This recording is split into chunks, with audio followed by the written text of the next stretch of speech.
acting all high and mighty over pocket change. Ugh. Those were the words thrown at me after I had arranged $30,000 for my eldest son and his wife's liver transplant. I couldn't believe she'd say something like this to me. And this was money they'd asked to borrow. The wife of the man getting the surgery seemed to revel in my reaction, smirking at me after spitting out those awful words. My patience quickly reached its limit. If this is who they are, then spending my money on them? I took my money back and walked out of the hospital room. I am Keely, a housewife who just turned 72 this spring. My husband passed away 3 years ago, and I've been living alone since then. My son Nick is 43 this year. He's married, has his own family, and is financially independent. I'm living quietly alone in the countryside, relying on my late husband's pension. I'm used to the rural life, but sometimes it gets a little lonely at this age. I've asked Nick to visit when he has time, but he's often too busy with work to make it. I even suggested that just his wife Ellie could visit, but she's also busy, she says. Ellie doesn't work. She's a stay-at-home wife. I would think she has time, but every time I reach out, she claims to be busy. Recently, I found out that Ellie's busy is an outright lie. My eldest son and his wife live in an apartment about a 10-minute walk from Ellie's family home. Apparently, Ellie spends most of her days at her family home. I even heard from Nick that she often stays overnight there. As a mother, I really want her to take proper care of Nick, her husband. But that single thought feels like it could escalate into a mother-in-law and daughter-in-law conflict. So I keep it to myself. Nick, you need to manage your wife better. I feel like Ellie has a bit of control over my son, and Nick is completely smitten with her. He seems to excuse everything she does. Even during New Year's, they don't visit, which makes me think Ellie is intentionally avoiding this place. I'm concerned, but I also don't want to stir up trouble between them. So I've decided to hold my tongue. At this time, I was still thinking that as long as I keep quiet, everything would be fine. This is how our distant relationship was, until a sudden event changed everything. I heard that Ellie got sick and had to be hospitalized. It turns out her condition is serious, and she needs surgery, according to Nick. Although I don't know much about the illness, she apparently needs a liver transplant. Hearing liver transplant, my voice left me. I can't help but worry about how hard it must be for Ellie. Liver transplants aren't only expensive, but they also require a donor. I'll visit her. Planning to visit her as soon as the next day, I told Nick. However, he quickly said, "You don't have to come." He explained that she had just been admitted and wasn't settled yet. "Rather, there's something I want to ask you." Nick said that first. It's been a long time since my son asked me for a favor. I listened, wondering what it was, and it turned out to be about the surgical expenses. Apparently, the liver transplant surgery, post-op treatment, and hospitalization will cost close to $30,000. Sure, $30,000 is a lot of money. However, I know that my son earns a better-than-average salary. On top of that, they don't have children. I assumed they would have saved up that much by now. You can afford it, can't you? You guys don't have any savings? We just bought a new apartment, so our savings are depleted. He hesitates as he says it. I had no idea they had moved into a new apartment. I was shocked to learn about this for the first time today. It's unbelievable that they changed their address and didn't even tell me, their own mother. What? You moved? Bought an apartment? Why am I hearing about this now? What were you thinking? I couldn't help but raise my voice. My son quickly says, "We've been busy, and I meant to tell you." But I think he deliberately kept it from me. Maybe he thought I'd visit if he told me they bought a new place. I'm not feeling great about this. And yet, turning down my son's request is also difficult. I let out a small sigh. Will $30,000 cover it? I have a nest egg from when my husband was still alive, and my survivor benefits are more than enough for me to live on alone. It's enough. Sorry, Mom. All right, I'll bring it over this weekend. At my words, Nick visibly relaxes. He must have been really desperate, but I wonder why he didn't consult with Ellie's parents first, given that he's always hanging out there. My son might not have wanted to consult his in-laws. I have various thoughts. But for now, I want Ellie to recover after the surgery. That's all I was genuinely thinking. Although it might sound presumptuous, I was thinking, if this $30,000 saves Ellie, I went to see my son and his wife for the first time in a long time over the weekend. I thought it best to bring the money directly to the hospital where Ellie is staying, so I arranged to meet Nick there. Even after informing him that I had arrived at the hospital, Nick took a while to show up. I waited for about 15 minutes. "Did you bring it?" That was the first thing he said when he finally appeared. I thought there would be more to say, but I guess the situation was just that urgent. As I handed over the bag containing $30,000, Nick snatched it from my hand. Quickly confirming its contents, he said, "You can go home now." What? I was taken aback. His attitude, essentially telling me to leave after handing over the money, was irritating, even for me. Even if he's worried about Ellie's condition, this is no excuse for such rudeness. I guess my displeasure showed up on my face. Nick looked at me and clicked his tongue. "What's the big deal? We're going through a lot here. Don't expect anything in return." Nick looked at me and clicked his tongue, yelling at me out of nowhere. I'd never been yelled at by my son before. He was always such an obedient child. I stared at him in disbelief. Ever since Ellie became his wife, it feels like his personality has changed. The Nick glaring at me with an intense expression was someone I didn't recognize. What's with this attitude toward your mother? Although I thought it was embarrassing to have a family argument in the hospital lobby, this was something I couldn't overlook. If I didn't correct my son here, I felt it would lead to something terrible. But it seemed like my anger didn't affect Nick at all. He snickered and turned his back on me. I thought about chasing after him, but feeling his complete rejection, I lost the will to do so. There was nothing more I could do. I decided to leave and headed for the exit. Just then, a woman said to me, "Oh, it's been a long time."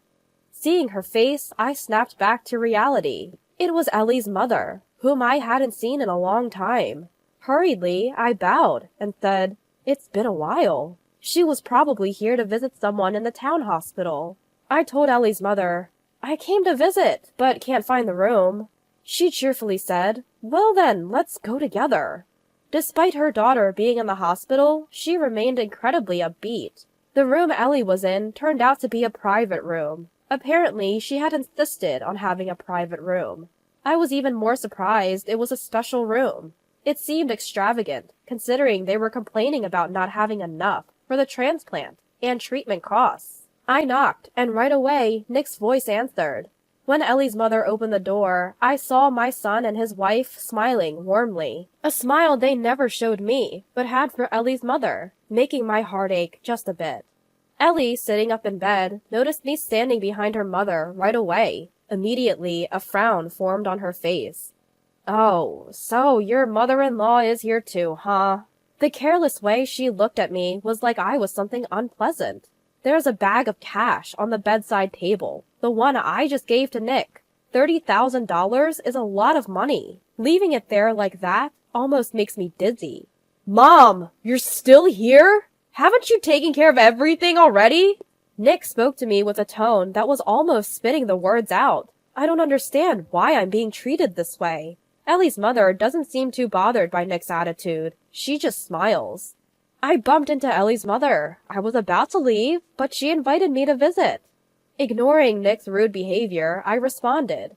I thought it best to pretend not to notice and let it go. Encouraged by Ellie's mother, I sit in the round chair and start asking Ellie about her health and how she's feeling.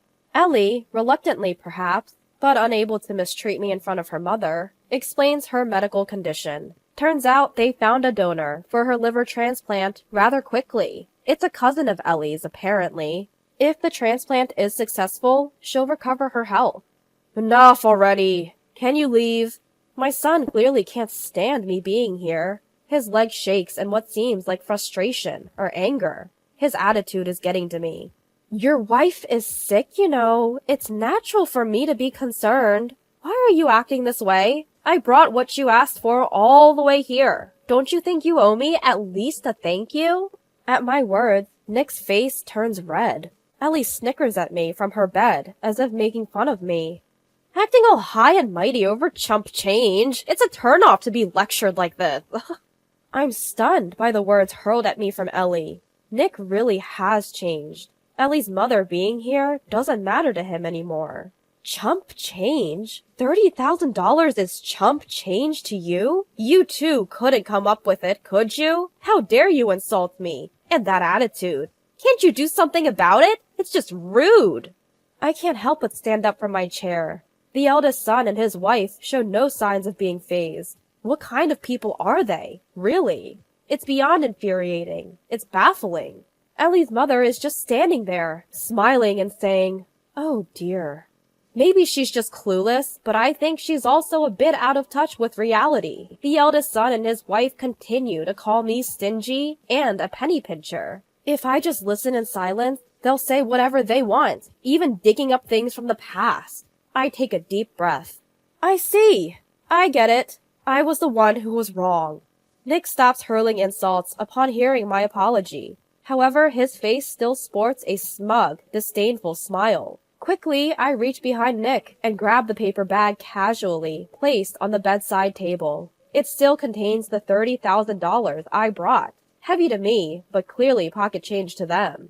Nick hastily tries to snatch the bag from me. Not anymore. But I've decided I can't hand it over. What are you doing? Give it back! That's our money! I glance at Nick, who's yelling at me, and carefully tuck the paper bag into my purse. Then I give them both a piercing look. Ellie, in her laid-back manner, says, "I can't have that surgery without that money, you know." At her words, Nick starts to panic. It really is clear she has the upper hand. Ellie's mother casually comments, "Well, that's a problem, isn't it? It's just money, right? Figure it out yourselves. Do you think I'm going to lend such a sum after being treated like this? I'm leaving." I declare to my son that I won't be lending the money. Ellie's mother then turns to my son, smiling. "What will you do? Your wife is in a tight spot." But her eyes aren't smiling. Nick's face pales in an instant. Seizing the moment, I rush out of the hospital room. I quickly jump into the elevator that had just arrived and make my way from the lobby to a taxi. I catch a glimpse of Nick running after me through the taxi's rearview mirror, but I don't care. Feeling utterly frustrated, I head back to my own home. Once home, I stare at the $30,000 I'd left on the table for a while. Then I replay today's events at the hospital in my head from start to finish. No matter how I look at it, I can't see where I went wrong. At one point, I even think about just blowing all of the $30,000 on some lavish spree. I decide to call my younger sister and her husband, who live nearby. "Hey, how about coming over for dinner tomorrow? Bring the grandkids and the nephews. I'm always alone here, so the more the merrier."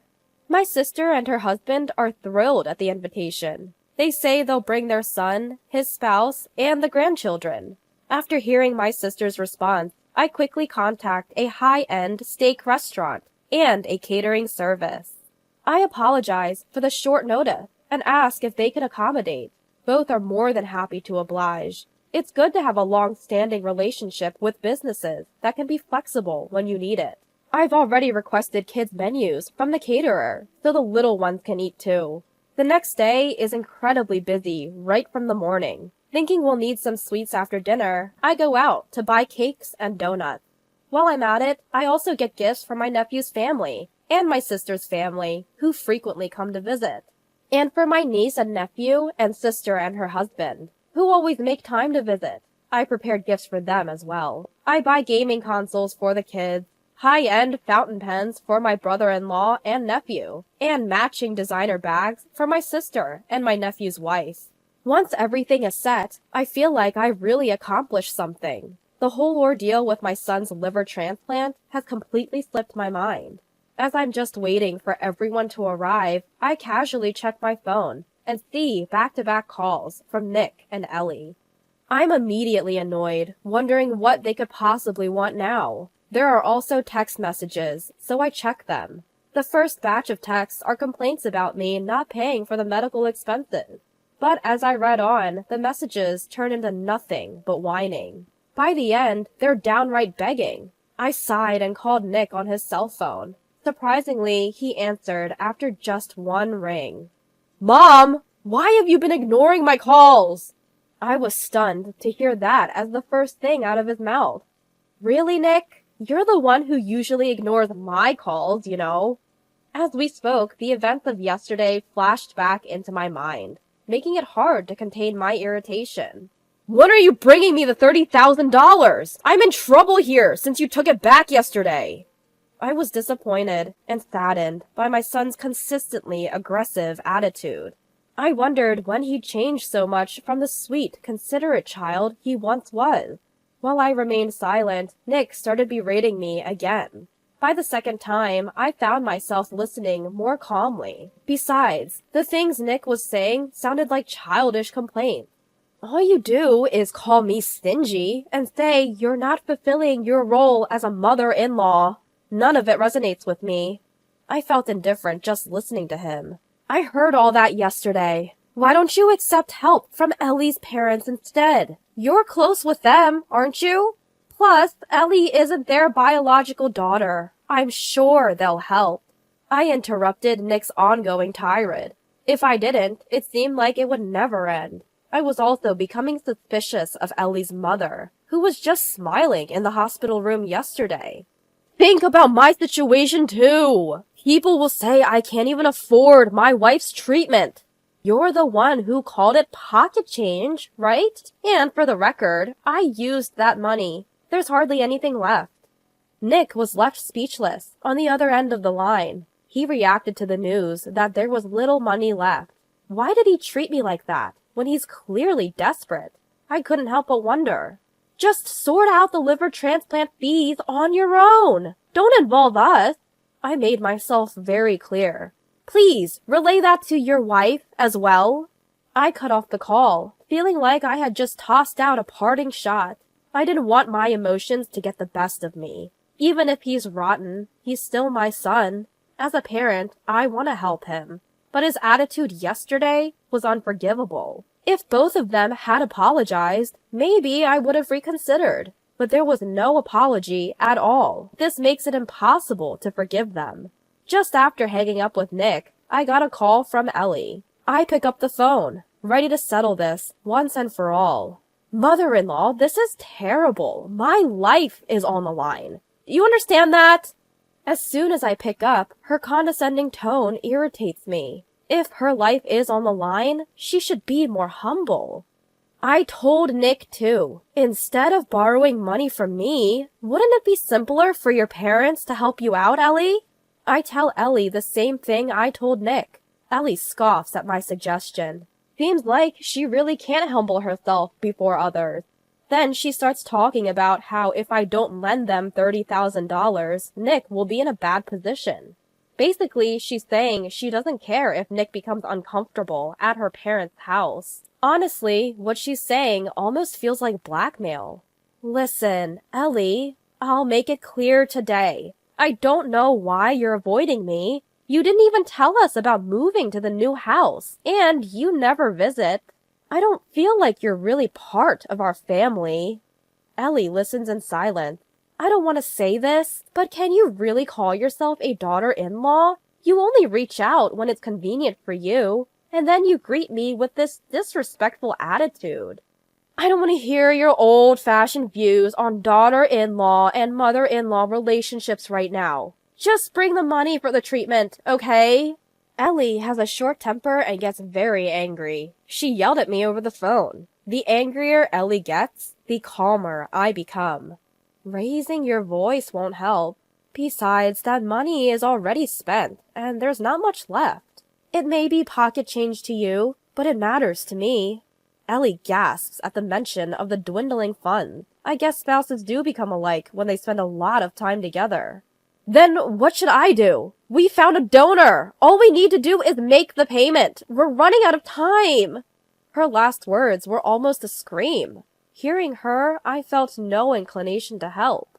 Figure it out yourselves. Ask your parents or something. They may lower their heads for you, even if I won't. I'll pray for a successful surgery from here. I hung up after saying that. Several more calls came in from both of them, but I ignored all. By evening, they seemed to give up, and the texts and calls ceased.